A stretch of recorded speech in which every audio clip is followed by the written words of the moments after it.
Vikim V, Madam Vikim V, and dear friends, we have assembled here to commemorate a very significant event in the recent history of mankind, associated with one of the greatest men the world has ever seen. I am referring to the World Parliament of Religions held in Chicago in 1893 and Swami Vivekananda's participation in it. We deem it a singular honor to have the President of Singapore inaugurate this function. We are grateful to you, respected Mr. President, for having found time in the midst of your busy schedule to attend this function. Obviously, Mr. President, you have done so to pay homage to the hallowed memory of one of the great leaders and benefactors of mankind. It gives me great pleasure to participate in this function held in Singapore, which is now one of the most beautiful and prosperous states in the East. Singapore's rise to affluence, on par with some of the most advanced countries of the West, is indeed an economic marvel. I am happy that Swami Vivekananda visited this place on his way to Chicago. In the first letter he wrote after leaving India, Swamiji has given us a brief but vivid picture of this lovely island. If he were to visit Singapore now, I am sure he would be overjoyed to see the tremendous advancement this country has made in recent years. It is therefore only in the fitness of things that we are celebrating today the centenary of Swamiji's visit to Singapore as a part of centennial celebration of his participation in the Chicago Parliament of Religions.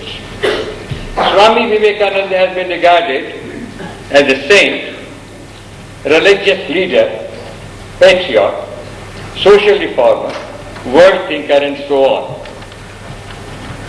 All these images of Swamiji are true, no doubt, but it is as the chief apostle of Sri Ramakrishna and interpreter of his message that Swamiji reveals his true identity.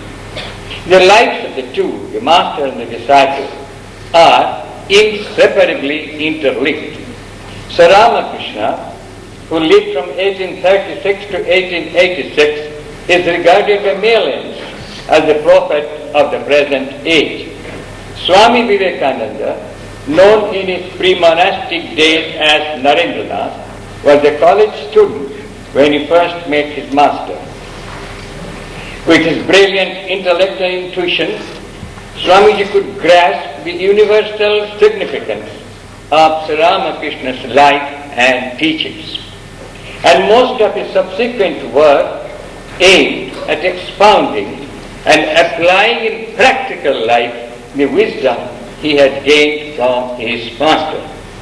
The uniqueness of Swami Vivekananda's participation in the Chicago Parliament of Religions is that Swamiji went to attend it not as the delegate of any organization or sect, but as the representative of the common people of India.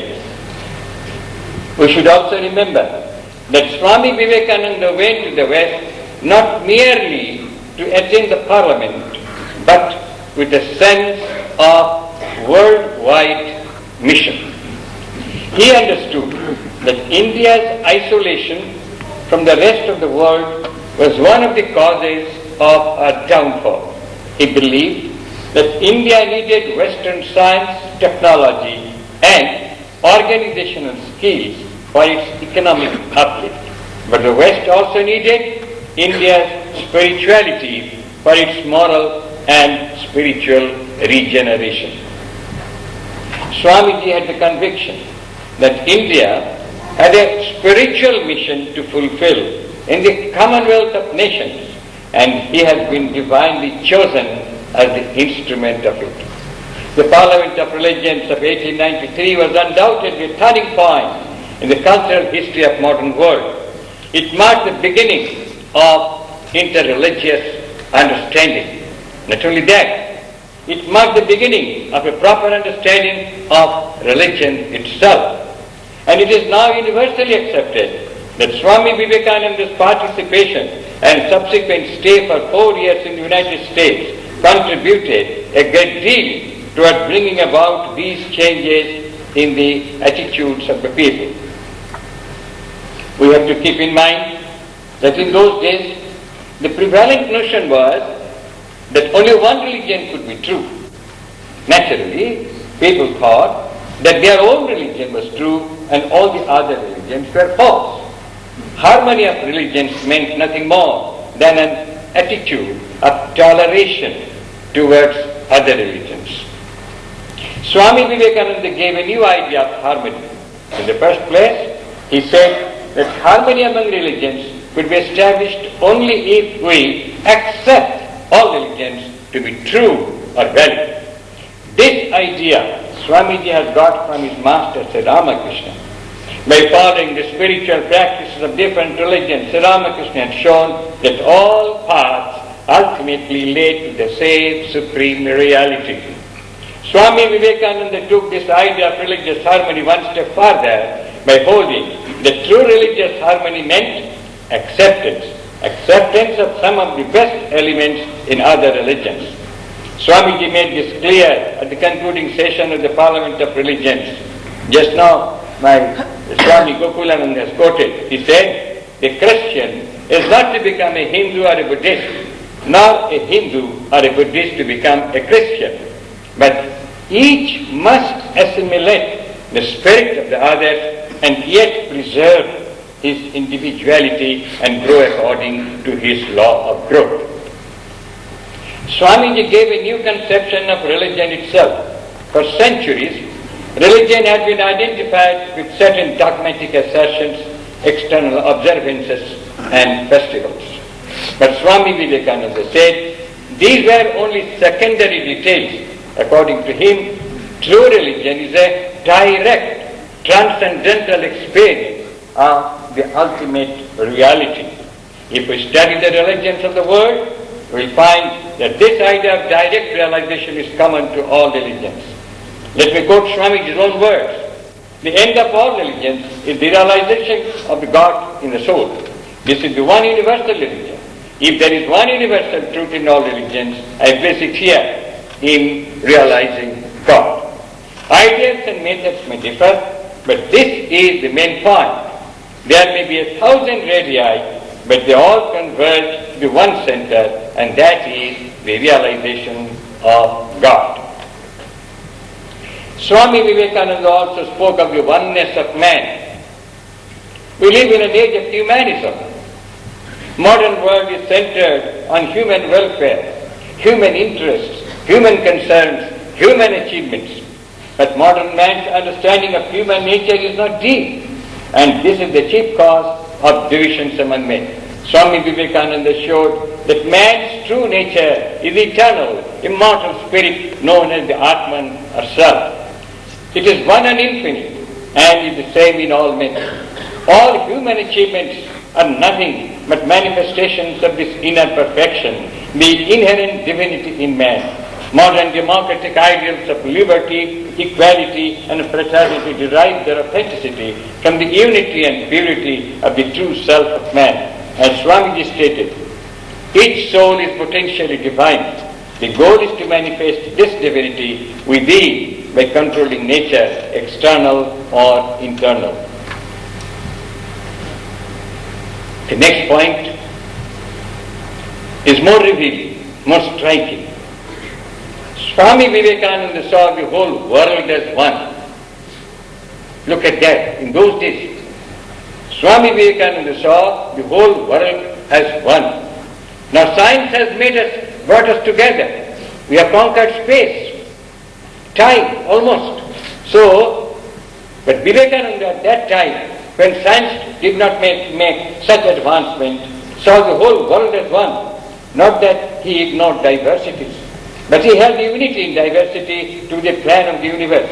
He not only spoke of unity, but strove to bring it about.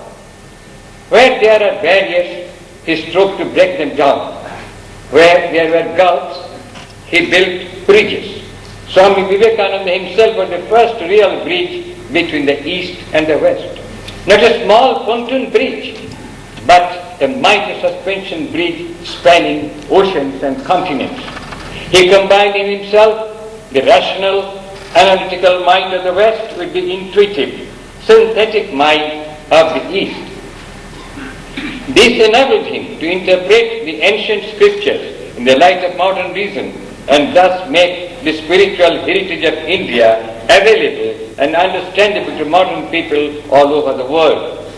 But for his efforts, much of the spiritual treasures hidden in the ancient scriptures would have remained unavailable or unintelligible to modern people. Oneness of religion, oneness of man, oneness of the world. There was no League of Nations. There was no United Nations then. Oneness of religion, oneness of man, oneness of the world. These are the three key ideas in the message of Swami Vivekananda, which he delivered in the West. Swamiji saw that the Western society, steeped as it was in materialism and sense enjoyment, would not survive unless it evoked the spiritual ideal. He believed that Indian spirituality will flow into the West and bring about a rejuvenation of Western culture. Swamiji once asked a very significant question. Can you make a European society with India's religion? And he himself replied, I believe it is possible and must be. Shall we presume that we are in the making? Swami Vivekananda's participation in Parliament of Religions and subsequent preaching work in the United States and England had a tremendous impact on the collective consciousness of the Indian nation. When he returned to his motherland, the whole nation rose to welcome him. Since any talk on Swamiji would be incomplete without mentioning his work in India, I would like to refer to it very briefly.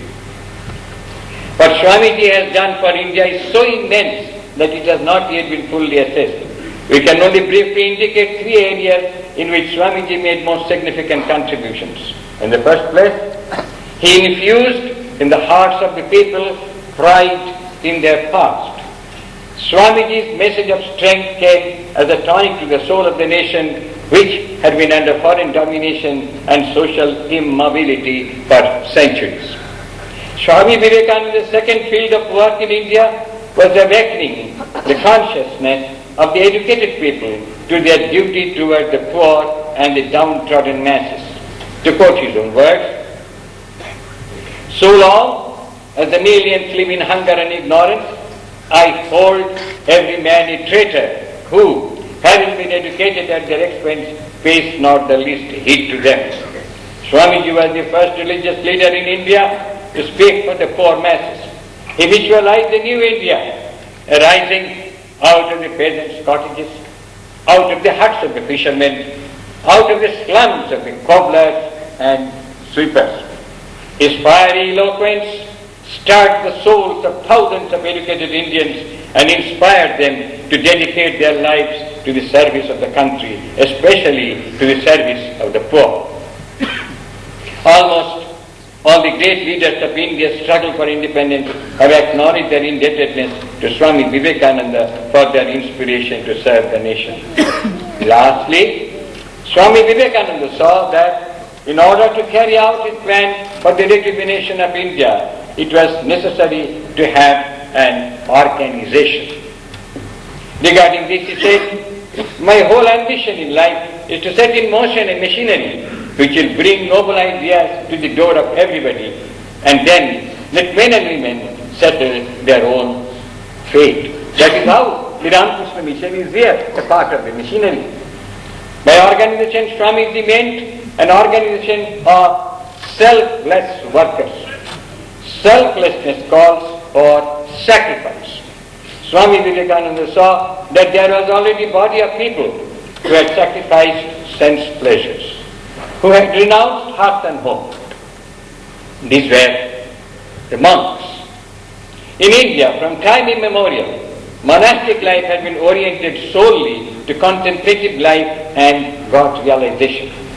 Swami Vivekananda decided to give monastic life a new orientation to social service. This was how the Ramakrishna mission came into being. In the Ramakrishna mission, monks cooperate with lay people in rendering social service as a form of worship as taught by his master, Sri Ramakrishna. Great personages like Vivekananda cannot be confined to any particular country. Swamiji's body belonged to India, but his soul belonged to the whole world. He himself stated this in a letter. I belong as much to India as to the world, no humbug about that. That is to say, Swamiji's universalism was not mere talk, but was based on his experience of the unitary nature of the ultimate reality. It is said that the world we live in is becoming a global village. It is a modern author.